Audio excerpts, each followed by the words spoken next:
우리 저번에 학계 1장의 말씀을 통해서 우선순위를 똑바로 해야 된다고 함께 말씀을 나눴습니다. 우선순위는 나의 성전을 먼저 세우는 것인데, 그 성전은 하나님과 관계가 깊어지고 예배가 회복되고 하나님을 더욱더 가까이 하기에 힘쓰는 나의 성전이 먼저 회복돼야 한다고 함께 말씀을 나눴습니다.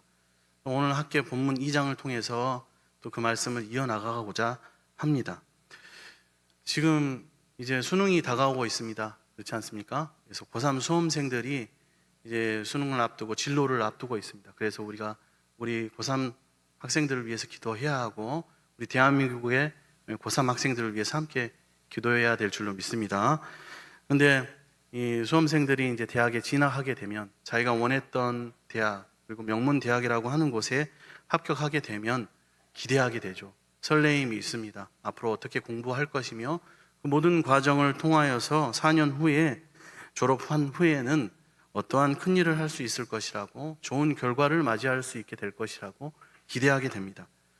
그런데 실제로도 그 4년 과정 통하여서 공부를 하다 보니 제대로 공부가 되지 않거나, 아니면 졸업 후에 취직조차 잘 되지 않아서 몇 년 동안 많은 시간을 호송세월을 보내게 된다면, 또는 그토록 원하던 대기업에 취직하기는 했는데 거기서 하는 일들이 내가 꿈꿔왔던, 내가 공부하면 생각했던 그러한 나의 기대에 미치지 못한다면, 아마 자신의 정체성과 미래에 대한, 자신의 꿈에 대한 큰 회의를 느끼게 될 것입니다.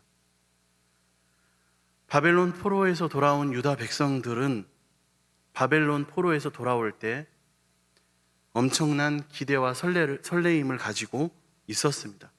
예루살렘 성전을 재건하고 성벽을 복원해서 예전의 영광을 회복하겠다는 부푼 꿈을 안고 돌아왔습니다. 그런데 막상 예루살렘에서 그들이 발견하게 된 것은 거대한 쓰레기 더미였습니다. 무려 70년 동안 방치되어 당장 치우기도 힘든, 쉽지 않은 엄청난 폐허 더미가 그들 눈앞에 펼쳐져 있었습니다. 게다가 그들에게는 그것을 치울 만한 인력이나 장비도 없었습니다. 그들은 너무나 실망한 나머지 15년 동안이나 성전 재건하는 일을 중단해버렸습니다. 그리고 그 15년 동안 자신들의 정체성에 큰 혼란을 겪게 되었습니다. 우리가 정말 제대로 돌아온 건 맞는가? 이것이 과연 하나님의 약속하신 축복의 전부인가? 우리는 대체 왜 여기서 지금 이 일을 하고 있는 것일까? 라는 회의감이 그들을 사로잡았습니다. 학계 선지자의 책망의 말씀을 듣고 그들은 마음을 돌이켜 결단하고 회개하며 다시 15년 만에 성전을 짓기 시작했습니다. 그렇지만 그러한 회의감이 쉽게 싸그리 다 사라지지는 않았습니다. 자신들이 짓고 있는 성전은 자신들이 지으면서도 보기에 너무나 작고 보잘것없어 보였기 때문입니다. 이런 형편없는 작고 초라한 성전을 지어서 무슨 소용이 있을까? 차라리 여기서 멈추는 것이 낫지 않을까라는 의문이 그들을 계속해서 괴롭혔습니다. 그때 하나님께서 학계 선지자를 통해서 다시 말씀하셨습니다. 너희는 지금 내가 원하는 일을 정확하게 하고 있다. 이 보잘것없고 작은 성전이야말로 내가 지금 원하는 성전이다.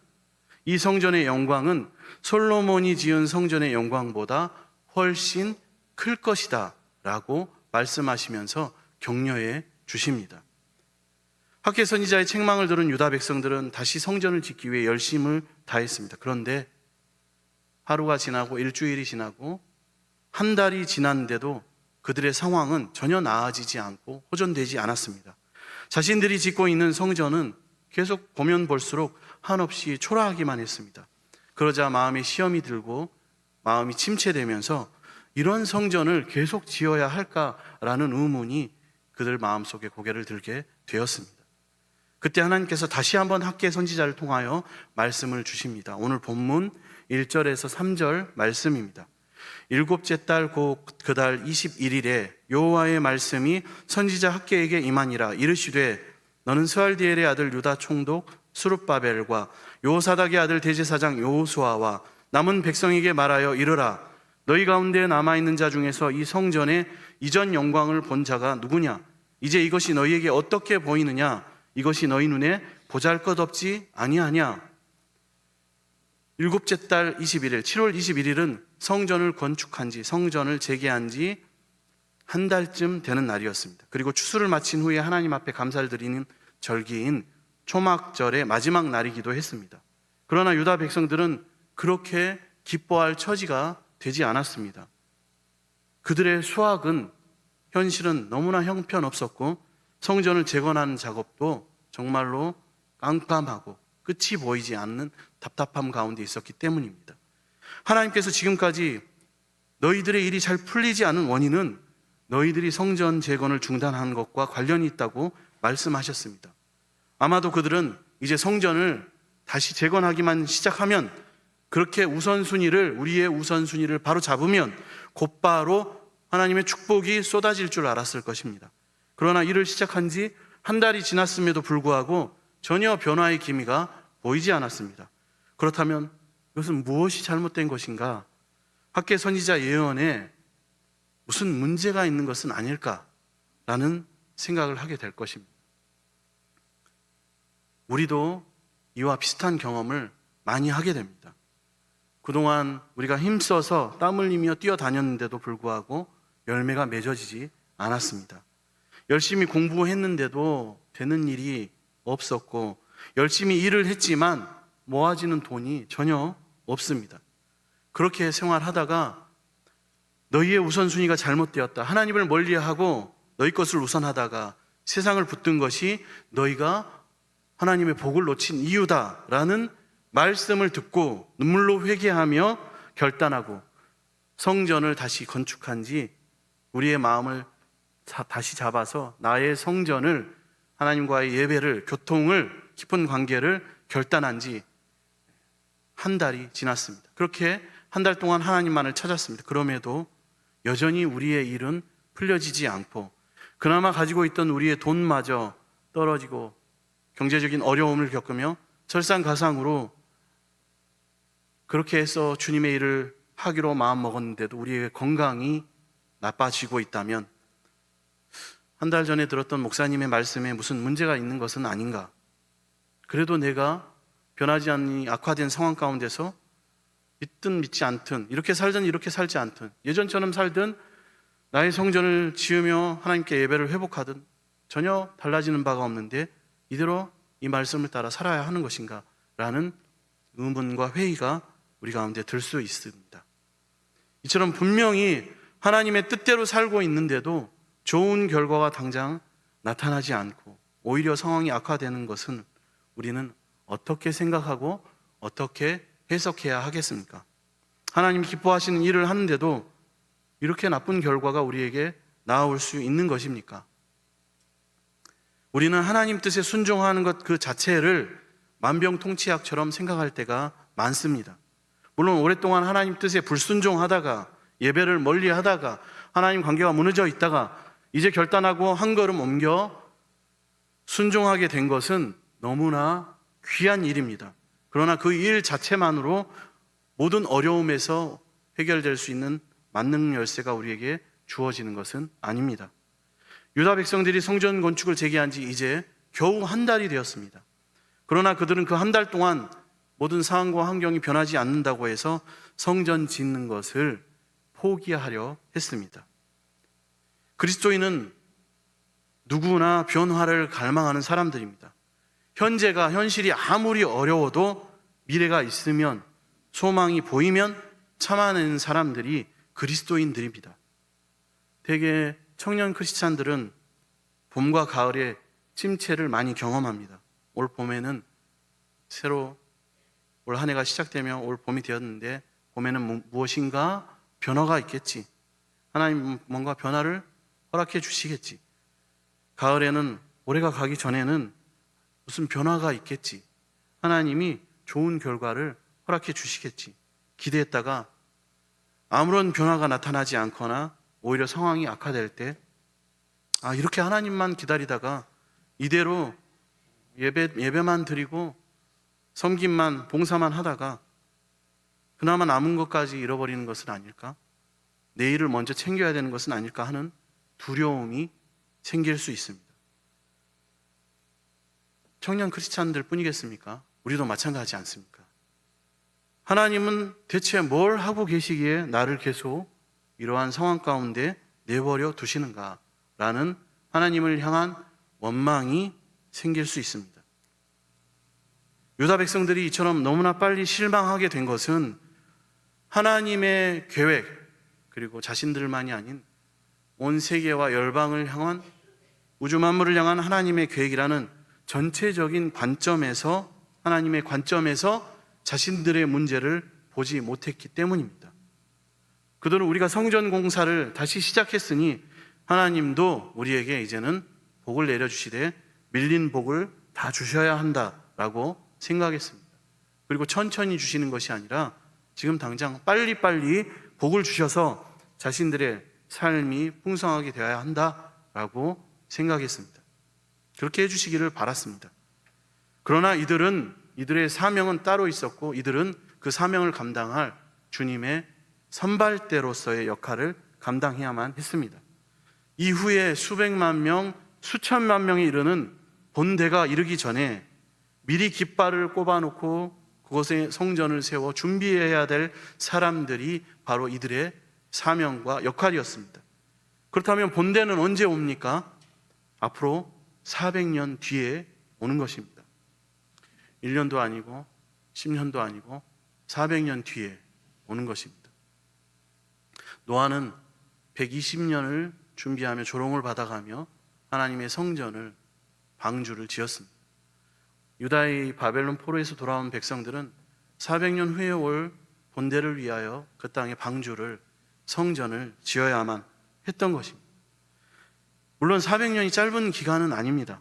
그러나 앞으로 이루어질 일의 중요성을 생각한다면, 그 엄청난 중요함을, 가치를 생각한다면 그 400년을 기다리며 준비하는 것이 얼마나 영광스럽고 복된 일인지 모릅니다.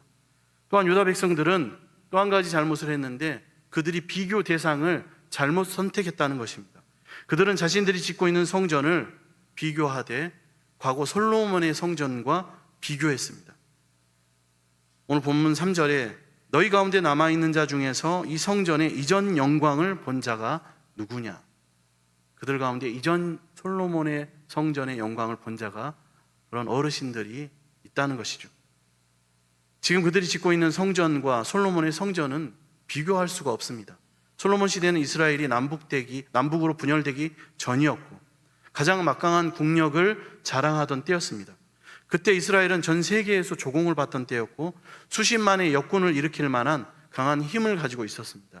더구나 다윗이 엄청나게 많은 재료를 이미 다 미리 준비해 놓았습니다. 그러나 지금 이들은 전부 합해도 5만 명밖에 되지 않습니다. 남아있는 것은 거대한 쓰레기 더미뿐이었고 주변에 돌 한 조각, 성전을 지은 쇠붙이 한 조각 제공해 주는 나라가 없었습니다. 그런 상태에서 어떻게 솔로몬 성전과 같은 성전을 짓겠다는 말입니까? 솔로몬의 성전이 거대한 궁궐과 같았다면 이들이 짓고 있는 성전은 임시로 지은 가건물과 같았습니다. 그러니 유다 백성들은 성전을 지으면서도 낙담이 될 수밖에 없었던 것입니다. 특히 그들을 더 낙담하게 만든 이들이 바로 예전 성전을 직접 보았던 노인들이었습니다. 그들은 자꾸 옛날 성전을 기억하면서 지금 성전과 비교하며 이것은 성전도 아니다, 옛날 성전은 이렇게 초라하지 않았다 라고 말하면서 성전을 짓는 그들을 앞두고 눈물을 흘리고 울었습니다. 그들은 비교 대상을 잘못 선택했습니다. 그럼 무엇과 비교를 해야 했을까요? 그것은 바로 그들이 포로 생활을 했던 성전 자체가 없었던 바벨론 땅입니다. 다윗과 솔로몬에게 이미 말씀하신 대로 하나님은 사람이 만든 집에 거하지 않으십니다.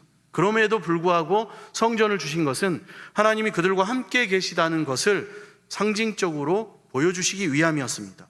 그렇게 보면 유다 백성들이 바벨론으로 잡혀가게 된 것은 그들의 죄로 인함이요, 그들과 하나님의 관계가 끊어졌다는 것을, 단절되었다는 것을 뜻하고 있습니다. 그런데 이 선발대를 보내셔서 초라하지만 다시 새 성전을 짓게 하시는 것은 하나님께서 함께 하시겠다는 그 언약을 다시 기억하신다는 사실을 보여줍니다. 그러니까 이 성전이 초라하든 보잘것없든 하찮든 그것과는 상관없이 성전을 재건해서 이제 앞으로 올 전 세계에 흩어져 있는 이스라엘 자손들과 영적 이스라엘 사람들과 그들의 영향을 받은 모든 이방인들이 소망을 품고 돌아오게 하는 일에 이들의 목적을 두어야지, 예전에 화려한 성전을 복원하는 일에는 목적을 두어서는 안 된다는 것입니다. 하나님께서 원하시는 것은 그들의 눈에 보기에 만족스러운 성전을 짓는 일이 아닙니다. 오늘 말씀을 깨닫고 배우고 있지만 그것이 언제 이루어질지, 언제 하나님 말씀은 이루어지는 것인가 모르는 채 막연하게 기다리고 있는, 힘들고 어려워하는 그 사람들에게, 그 모든 이들에게 이제 하나님의 새로운 시대가 도래한다라는 비전과 소망을 주는 그러한 성전을 지으면 되는 것이었습니다. 이 성전은 솔로몬 성전처럼 단순히 하나님의 통치를 상징하는 장소에 불과하지 않습니다. 온 인류가 사모하는 하나님의 아들 예수 그리스도가 직접 이곳을 방문하실 것입니다. 성령님이 이곳에 불같이 임하셔서 그 성령의 불길이 열방 가운데 들불처럼 퍼져나가게 될 것입니다. 그것이 바로 이들이 짓고 있는 성전입니다. 그때가 되면 사실 장소의 성전은 사라져도 됩니다. 성전은 성령의 불이 임하실 때까지 존재하면 되는 것입니다. 이 복음의 선발대는 온 세계의 구원을 전하는 큰 사명을 가진 사람들이었습니다. 그런데 비교를 잘못하는 바람에 침체에 빠지게 된 것입니다. 눈앞에 닥친 상황만 보는 사람은, 일부분만 보는 사람은 두려움에 빠질 수밖에 없습니다. 시험에 들 수밖에 없습니다. 침체에 빠질 수밖에 없습니다. 일이 잘 되지 않으면 하나님께서 나를 버리신 것 같아서 두려워하고 근심하고 낙담하고, 생각보다 일이 너무나 잘 되면 이러다가 교만하여지고 타락할 것 같아서 두려워하게 됩니다. 그러나 믿음의 눈이 있는 사람은 부분만 보는 것이 아니라, 상황만 보는 것이 아니라 하나님의 관점으로 전체를 보게 됩니다. 그리고 하나님의 뜻을 헤아리고 하나님의 뜻을 이해하게 됩니다. 그리고 쓸데없는 낙심과 침체와 두려움에 빠지지 않게 됩니다. 저와 여러분은 각자 맡은 사명이 다릅니다. 우리를 향한 하나님의 계획이 있습니다. 그렇기 때문에 같은 기준으로 남과 나를, 우리 자신을 자꾸 비교하면 안 되는 것이죠. 특별히 믿지 않는 사람과 우리를 비교하는 것은, 나를 비교하는 사람은 정확하게 지금 하나님의 일을 잘 걸어가고 있으면서도 상황이 변하지 않고 상황이 좋지 않으면 스스로 포기해버리는 미련한 행동을 범할 수 있습니다. 그러기 쉽습니다. 아무리 초라하고 보잘것없어 보여도 우리는 우리에게 맡겨진 위치를 잘 지켜야 합니다. 우리에게 맡겨주신 하나님의 사명을, 각자에게 맡겨주신 사명을 잘 감당해야 합니다. 400년 동안 자신의 지키를 지켜야 할 이 선발대가 고작 한 달 만에, 30일 만에 손을 들어서는 안 되는 것입니다. 하나님께서는 이렇게 침체되어 있는 유다 백성들, 특별히 지도자들과 이 모든 백성들에게 격려의 말씀을 강하게 하십니다. 본문 4절입니다. 그러나 여호와가 이르노라, 스룹바벨아 스스로 굳세게 할지어다. 요사닥의 아들 대제사장 여호수아야 스스로 굳세게 할지어다. 여호와의 말이니라. 이 땅 모든 백성아 스스로 굳세게 하여 일할지어다. 내가 너희와 함께하노라. 만군의 여호와의 말이니라. 아멘. 하나님께서는 각자의 이름을 부르며 격려하고 계십니다. 스룹바벨을 부르시며 굳세게 하라. 대제사장 여호수아를 부르면서 굳세게 하라. 모든 백성을 부르시면서 스스로 굳세게 할지어다. 오늘도 우리에게 우리의 이름을 부르시며 굳세게 하라 말씀하십니다. 하나님께서 이렇게 강력하게 격려하시는 것은 정말로 귀하고 또 너무나 특별한 일입니다. 우리가 이처럼 동일하게 하나님의 강력한 격려하심을 찾아볼 수 있는 때가 있습니다. 언제였을까요? 모세가 죽은 후에 가나안 입성을 앞두고 있는 여호수아에게였습니다. 여호수아에게 말씀하신 하나님의 말씀은 강한 격려였습니다. 여호수아야, 마음을 강하게 하고 담대히 하라. 두려워하지 말아라. 내가 너와 함께함이라. 그 이유가 무엇입니까? 모세가 큰 일을 해왔습니다. 모세가 한 일은 아무나 할 수 있는 일은 아니었습니다. 물도 없고 양식도 없는 광야에서 전혀 훈련되지 않은 이스라엘 백성들을 40년 동안이나 이끌었습니다. 너무나 힘들고 어려운 일이었죠. 하지만 이제부터 여호수아가 해야 할 일은 모세가 한 일보다 더 크고 더 훨씬 힘들고 어려운 일이었습니다. 그렇기 때문에 하나님께서, 여호와께서 여호수아를 강력하게 권면하고 격려하고 계십니다. 강하고 담대하라. 모세는 이스라엘 백성들이 아무리 힘들고 어렵게 하여도 참고 인내하고 잘 버티면 되었습니다. 이스라엘 백성들도 불만이 있고 힘들어도 광야에서 모세를 따라갈 수밖에 없었던 환경이었습니다. 그러나 이제부터 여호수아가 할 일은 참기만 하면, 버티기만 하면 될 일이 아니었습니다. 그는 백성을 데리고 전쟁을 치러야 했고, 가나안에서 정착해서 농사를 지어야 했고, 이제 만나와 매출하기 아닌 정착 생활을 했어야만 했습니다. 그곳에 있는 바알과 우상들과도 싸워야 했고, 정착하면 우리에게 찾아올 풍요함과 안일함과도 싸워야만 했습니다. 그것은 만나만 먹으면서 광야에서 견디는 것보다 훨씬 더 어려운 일이었습니다. 그래서 하나님께서 그토록 여호수아를 격려해 주신 것입니다. 바벨론에서 돌아온 지금 유다 백성들도 마찬가지였습니다. 성전을 짓기 위해 싸워야 할 적은 쓰레기 더미만이 아니었습니다. 언제 어디서 어느 나라가 공격해 올지 모르는 불안한 상태에서 성전을 짓고 있습니다. 솔로몬 때처럼 재료가 풍부하게 준비되지도 않았고 국방력이 강력한 상태도 아니었습니다. 쓰레기는 쓰레기대로 치워가면서, 나무는 나무대로 베어가면서, 농사는 농사대로 지어가면서 아이들을 키우고 적이 공격해 오면 전쟁까지 치러야 하며 성전을 지어야 하는 것이 그들의 지금 사명이었습니다. 그런 그들에게 하나님께서는 가나안 입성을 앞둔 여호수아와 마찬가지로 너희들을 마음을 강하고 담대히 하라, 스스로 굳세게 할지어다 라고 강하게 격려하고 계십니다. 여호수아에게, 유다 백성들에게 권면하신 이 상황이 오늘 우리의 상황과 같습니다. 예전에는 신앙생활을 하기가 그렇게 복잡하지는 않았습니다. 하지만 지금은 1년이 또 3년이 가면서 급변하는, 그 시간 안에서 더욱더 급변하는 시대를 살아가고 있습니다. 마지막 시대입니다. 아주 복잡해졌습니다. 우리는 더 많은 무기와 더 많은 유혹을 가지고 우리를 공격하는 사탄의 무수한 공격을 받아가면서 신앙생활도 해야 하고, 공부도 해야 하고, 일도 해야 하고, 자녀들도 키워야 합니다. 우린 여호수아처럼 사방에서 덤벼드는 부패한 문화의 한복판에서 하나님 나라를 세워가야 하고, 바벨론에서 돌아온 유다 백성들처럼 우리 주변에 있는 거대한 쓰레기 더미를 치워가면서, 나무는 나무대로 베어가면서, 그러다가 적군이 쳐들어오면 싸우는 성전을 짓고 있는 하나님의 군사들입니다. 이런 우리에게 하나님께서 하시는 말씀이 무엇입니까? 스스로 굳세게 하라, 마음을 강하게 하고 담대히 하라는 것입니다. 너무 쉽게 포기하지 말라는 것입니다. 오늘 결단하고 회개했는데 한 달 만에 포기하지 말라는 것입니다.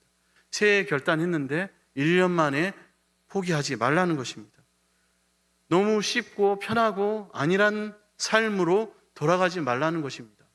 그렇게 편한 것만 추구하면서, 편한 것만 바라면서 쉽게 신앙생활하고 쉽게 살아가지 말라는 것이죠. 내가 지금 싸우는 싸움, 우리가 지금 이 마지막 시대에 싸우는 싸움은 위대한 하나님의 나라와 다시 오실 예수 그리스도의 나라와 영광을 위한 싸움이다. 그것을 위해서 우리를 준비하고 다시 오실 그 나라를 위하여, 그때를 위하여 선발대로서 사명을 감당하며 새로운 성전을 지어야 하는 하나님의 군사라는 것입니다. 우리가 이렇게 힘써서 하나님이 기뻐하시는 성전을 짓는다면 우리 한 사람, 나 한 사람을 통해서 이후에 수천 명 그리고 수만 명의 사람들이 함께 하나님 기뻐하시는 거룩한 새 성전을 지어가게 될 것입니다. 하나님과의 관계가 회복되게 될 것입니다. 이 나라뿐만이 아니라 저 열방과 필리핀 땅, 저 땅끝까지 동일한 성전이 지어지게 될 것입니다. 그렇다면 이 새 성전이 의미하는 바가 무엇입니까? 5절입니다. 너희가 애굽에서 나올 때에 내가 너희와 언약한 말과 나의 영이 계속하여 너희 가운데 머물러 있나니 너희는 두려워하지 말지어다. 아멘. 애굽에서 나온 이스라엘 백성들은 정말로 형편없는 오합지졸이었습니다. 그러나 그들에게는 무엇이 있었습니까? 언약의 말씀이 있었습니다. 그것이 그 모든 구원의 역사를 가능하게 했습니다. 바벨론에서 나온 이 백성들은 아주 적은 숫자에 불과합니다. 그러나 하나님은 숫자가 중요하지 않다고 하십니다. 정말로 중요한 것은 이들을 향한 언약의 말씀입니다. 언약의 말씀을 가진 자들은 세상을 이끌어가는 자들입니다. 세상을 주도해 나가는 사람들입니다. 저와 여러분이 그러한 사람들이 되시기를 축복합니다. 또 하나님께서는 그들에게 언약의 말씀뿐만이 아니라 나의 영이 너와 함께 있다고 말씀하십니다. 하나님의 영이 임하면 구름이 보이지 않아도, 불기둥이 보이지 않아도, 만나와 메추라기가 보이지 않아도 우리 안에 오셔서 언약의 말씀을 깨닫게 하시고 우리 가운데 하나님의 놀라운 역사를 이루어 주실 것입니다. 주의 영이 우리 가운데 임하셔서 우리를 더욱 강하고 담대하게 하실 것입니다. 새 성전은 하나님의 언약의 말씀과 하나님의 영이 있는 곳입니다. 하나님의 언약의 말씀과 하나님의 영이 있는 우리의 성전입니다. 유다 백성들이 이렇게 보잘것없는 작은 성전, 새 성전을 지으면서도 낙심하지 말아야 하는 이유는 하나님께서 앞으로 이곳에서 엄청난 일을 이루실 것이기 때문입니다. 6절, 7절 말씀입니다. 만군의 여호와가 이같이 말하노라. 조금 있으면 내가 하늘과 땅과 바다와 육지를 진동시킬 것이요 또한 모든 나라를 진동시킬 것이며 모든 나라의 보배가 이르리니 내가 이 성전의 영광이 충만하게 하리라. 만군의 여호와의 말이니라. 아멘. 지금 소수의 유다 백성들이 아주 초라한 새 성전을 짓고 있습니다. 거기에는 영광의 구름도 없고 법궤도 없습니다. 그러나 잠시 후면 이곳에서 하늘과 땅과 바다를 진동시킬 우리가 상상할 수도 없는 놀라운 하나님의 역사가 이루어지게 될 것입니다. 하늘과 땅과 바다를 진동시킨 대표적인 사건이 무엇입니까? 출애굽 사건입니다. 지금 하나님께서는 그러한 출애굽의 역사를 다시 유다 백성들에게 그리고 오늘 저와 여러분에게 일으키시겠다고 말씀하십니다. 전 세계에 흩어져 있는 이스라엘 백성들과 영적인 이스라엘 백성들과 그들을 따라올 이방인들 그 모두를 전부 구원하려면 모세의 출애굽과는 비교할 수 없는 놀라운 구원의 역사가 일어나야만 합니다. 이 놀라운 구원의 역사가 무엇입니까? 이 말씀이 이 구원의 역사가 가리키는 것은 바로 예수 그리스도의 십자가 사건입니다. 그리스도의 십자가 사건은 하늘과 땅과 바다를 진동시킨 사상 최대의 사건이었습니다. 또 모든 나라가 진동하고 모든 나라의 보배가 이른다고 말씀하고 있습니다. 모든 나라의 보배가 이른다.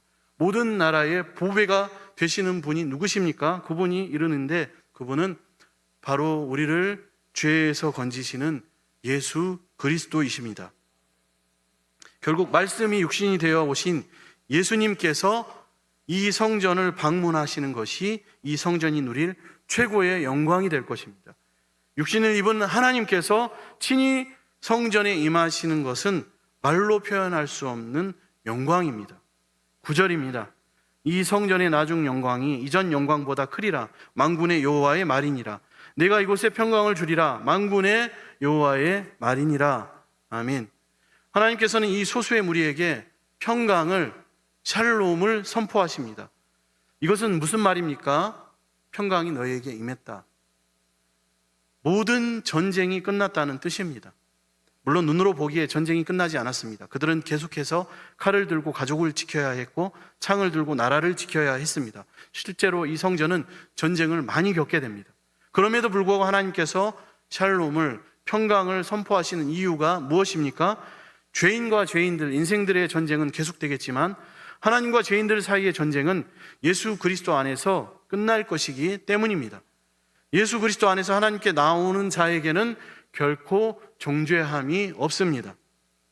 오늘 하나님께서 본 말씀을 통해서 저와 여러분에게, 우리에게 하시는 말씀이 무엇입니까? 우리는 오랫동안 방황하다가 드디어 하나님의 뜻을 찾아 결단하고 회개하며 열심히 신앙생활하게 되었습니다. 그러나 그렇게 신앙생활하게 되었다 하더라도 곧바로 그 즉시 빨리 물리적인 축복이 나타나지 않을 수 있다는 것입니다. 우리는 밀린 축복을 바로 받고 싶어 합니다. 그렇지만 하나님께서는 저와 여러분이 이 시대적인 사명을 깨닫고 예수 그리스도께서 다시 오실 그 나라를 가지고 오실, 완성시킬 그때를 기다리며 마지막 시대의 시대적인 사명과 선발대로서의 사명을 감당하기를 원하십니다. 많은 사람들에게 소망을 주는 초병의 역할을 감당하기를 원하십니다. 오늘날 이 시대는 솔로몬 때처럼 물자가 다 준비된 상태에서 편하게 성전을 짓는 신앙생활을 하는 때가 아닙니다. 일도 하고 공부도 하고 전쟁도 치르면서 하나님 나라를 이루어 나가는 전투적인 시대입니다. 그러나 두려워할 필요가 없습니다. 하나님의 언약의 말씀이 우리에게 있습니다. 하나님의 영이 저와 여러분 우리와 함께 계십니다. 성령이 하나님의 언약의 말씀을 우리 가운데 깨닫게 하시고 예수 그리스도 안에서 우리를 강하고 담대하게 하십니다. 하늘과 땅과 바다가 진동하는 최고의 사건, 그리스도의 십자가의 사건은 이미 다 이루어졌습니다. 하나님께서는 이미 샬롬을, 평화를 선포하셨습니다. 그렇기 때문에 우리는 더 이상 두려워할 필요가 없습니다. 침체에 빠질 필요가 없습니다. 세상 가운데 죽당하고 낙심에 빠질 이유가 없습니다. 예수 그리스도가 저와 여러분 우리의 왕이 되십니다. 우리 모두 그리스도의 군사로 삶의 모든 영역에서 승리하며 하나님의 영광을 누리는 믿음의 군사들이, 믿음의 성도들이 되시기를 축복합니다. 기도하겠습니다. 사랑의 주님, 오늘 말씀을 통하여 하나님이 우리에게 원하시는 사명이 무엇인지 알게 하시니 감사를 드립니다. 우리 삶의 모든 영역에서 하나님이 기뻐하시는 새 성전이 되게 하여 주옵소서. 우리와 함께 하시는 성령님을 의지하며 예수 그리스도 십자가의 복음과 언약의 말씀을 전하는 거룩한 성전으로 세워져 가게 하옵소서. 세상에 위축되지 않고 사탄의 무수한 공격에도 두려워하지 않는 왕 대신 그리스도의 군사로 승리하게 하여 주옵소서. 그렇게 인도하시고 함께 하실 주님 감사드리며 예수님의 이름으로 기도드립니다. 아멘.